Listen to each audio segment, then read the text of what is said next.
For the first classical symphonic program of the Nashville Symphony of the 2019-2020 season, I am very excited because I think it gives you a great snapshot of what the Nashville Symphony is all about. It's a combination of not only great music, but also music that deserves to have more presence in the symphonic concerts all around the world, and one of the greatest staples with the Tchaikovsky Symphony No. 5. We're opening with a work by the great American composer Adolphus Hailstork, an American port of call, which is going to be my first time conducting this piece, although I have been a big fan of Mr. Hailstork's music for many, many years. And I do believe that symphonic orchestras and institutions around the world have, in many ways, underrepresented African American composers. And it is our duty to bring this music to the forefront.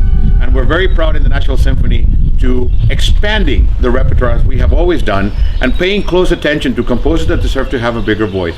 I am particularly personally excited about conducting this work because I have known it for many years, and I thought it would be very appropriate to begin the season in such a celebratory way, programming a work that I think is one of the great tone poems of the American repertoire. The Barber Piano Concerto is also one of those works that somehow has been neglected. Most people are familiar with the Great Violin Concerto, which is by far the most performed of the American pieces of violin concertos in the repertoire. But the Piano Concerto is a piece that I have come to discover over the last few years, and I found it to be an absolute thrilling and exciting work in the hands of the great pianist Garrick Ohlsson, which has made it kind of his signature piece. It's going to be an unforgettable set of concerts to witness one of the most incredibly virtuosic pieces ever written for the piano. And it is also quite a riot for the orchestra and for the conductor. The last movement in particular is one that I am still trying to figure out how it all comes together, because the way that Barber writes it, it almost sounds very chaotic, but yet it is absolutely perfection. On the second half, the Tchaikovsky Fifth Symphony will give us one of the most beloved pieces in the symphonic repertoire. With its very famous French horn solo in the second movement, it's a piece that many people will come immediately related to it and will become very familiar with, because the melodies have been used quite widely in pop culture. So I could not imagine a better way to opening our season than with combining all these great pieces and championing works that deserve to have a bigger presence in the symphonic stages all around the world. Composers from minorities have been underrepresented, I believe, around the world in the symphonic stages. And I mean African American composers, women composers as well. And we have to make up for that as institutions. And I am particularly proud of the fact that this season we decided to open our classical series with a work by Adolphus Hailstork, who is one of the most important voices in American music.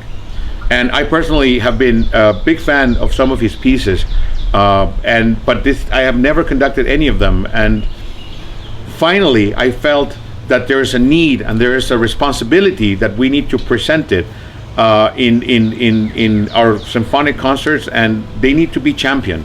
And this, I think, is a small step in what I think needs to be a constant and persistent message that the Nashville Symphony needs to do in expanding the repertoire and making sure that all the voices are represented, and our audiences get exposed to all the different music that is being written by many people from very different backgrounds.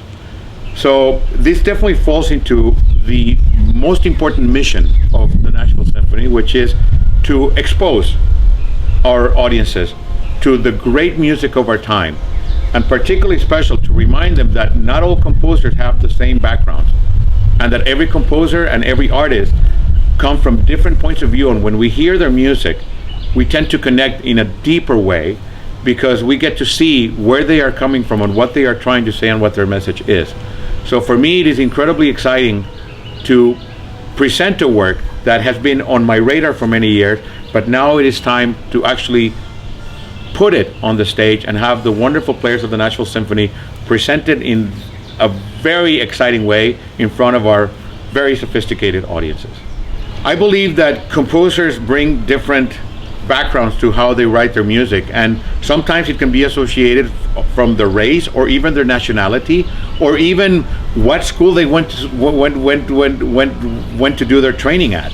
And it's always interesting because it's no different from an African American composer or a woman composer, or whether it's Beethoven or Mozart.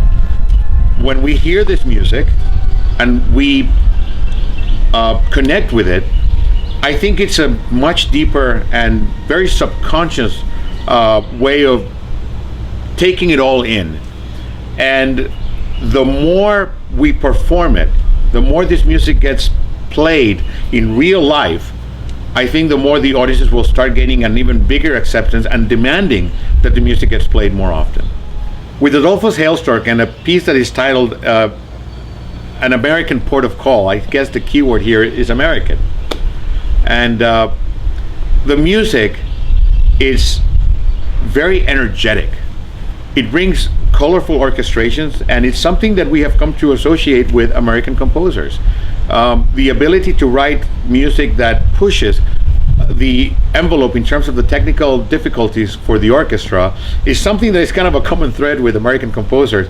I reminded myself of what a fellow American composer said, that he never intends for the music to come out so hard, but it just does. And I think it's just a testament of how good American orchestras have become. And the Nashville Symphony, of course, is very well known for being one of the top orchestras in the world. So we welcome the challenge of performing music that pushes us to have to practice just a little bit more. But with that level of excitement comes an even bigger, I think, celebration of how far orchestras have come as virtuosic instruments themselves. And composers like Adolphus Hailstork, I think, have definitely taken advantage of that growth, of that technical growth that has taken place in American orchestras. And I think we're going to see a piece that will showcase not only the orchestra as a whole, but individual members. And that, to me, is always something that I particularly look forward to from the podium. Garrick Ohlsson is a dear friend of the Nashville Symphony for many years. And for me, he's a dear friend and a colleague, and we have collaborated many times, but we usually have done it with the standard repertoire, Brahms and Beethoven. But this time he's coming to do the Barber Piano Concerto, which has become one of his signature pieces. And this is a piece that I only discovered a few years ago and have come to absolutely fall in love with it. But for the piece to be effective, you need a committed performer and somebody who truly is going to be a champion for it. And Garrick Ohlsson is really that person nowadays. Originally, the piece was written for the great pianist John Browning, who literally took it all around the world and made it a part of the repertoire. One of the reasons many other pianists have stayed away from it is really because of the difficulty of performing it. Mr. Barber really went a little bit overboard, I think, with the technical demands of this concerto. But Garrick Ohlsson is one of these incredible virtuosos that as well as being known for his standard repertoire performances, has also become to champion great pieces that have been neglected for years. And I think this Barber Piano Concerto fits that mold. And given that the Nashville Symphony has been a great champion of American music, opening the series, our classical series, with this great piano concerto is definitely a part of what the Nashville Symphony is all about.